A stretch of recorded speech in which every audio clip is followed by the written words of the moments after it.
નમસ્કાર દર્શક મિત્રો, જનરપન ન્યૂઝમાં આપનું સ્વાગત છે। હું છું આપણો મિત્ર કંચન પરમાર। આવો સાંભળીએ આજના મુખ્ય સમાચાર।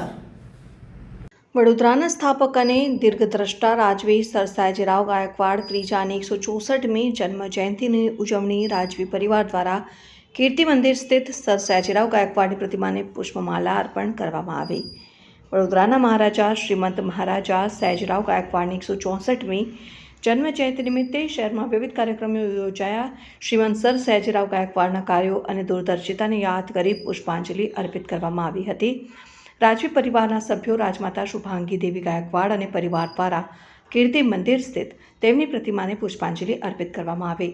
ત્યારબાદ વડોદરાના અગ્રણીઓ અને રાજકીય નેતાઓ દ્વારા પુષ્પમાળા અર્પણ કરાઈ હતી અને પરંપરા મુજબ કીર્તિ મંદિર ખાતે ફેકલ્ટી ઓફ પરફોર્મિંગ આર્ટ્સના ગાયન વિભાગના શિક્ષકો અને વિદ્યાર્થીઓ દ્વારા ભજન સંગીતનો કાર્યક્રમ યોજવામાં આવ્યો હતો।